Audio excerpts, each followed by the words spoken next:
Aujourd'hui, je vais vous faire découvrir un dessin du début du XXe siècle, réalisé par Jeanne Champilloux, artiste orléanaise du XXe siècle, musicienne, peintre, graveur et sculpteur.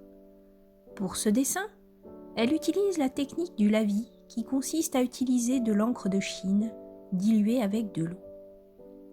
Cette œuvre représente un paysage de Loire situé à Guilly, plus précisément sur la levée près de l'île aux Cannes, face à la basilique de Saint-Benoît-sur-Loire. Ce dessin est accompagné d'un texte écrit par Jeanne Champilloux. Dans ce paysage, l'artiste évoque, à travers une croix, dite la croix Tibi, dessinée au premier plan, un épisode difficile vécu par des mariniers de Loire au début du XIXe siècle. Voici un bref résumé du récit de Jeanne Champilloux. En 1812, le froid s'installe durement dans l'Orléanais. Des nénuphars de glace se forment sur la Loire, puis se transforment en grosses galettes de glace appelées des frasiles. Ce phénomène s'appelle un embâcle.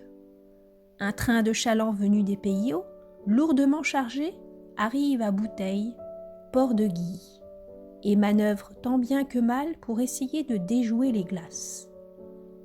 Certains bateaux s'immobilisent, d'autres tentent de se rapprocher d'une île pour se protéger.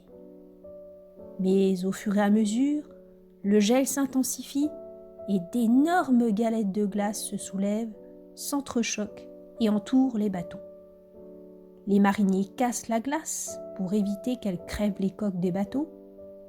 Mais vint la débâcle. La force du courant pousse les frasiles, provoque des glissades de glace et des éclatements.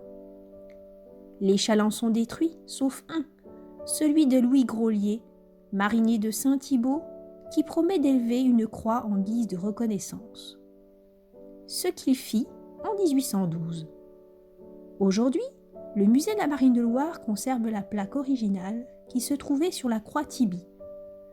Cependant, vous pouvez toujours découvrir cette croix à Guilly sur laquelle a été posée une copie de cette plaque.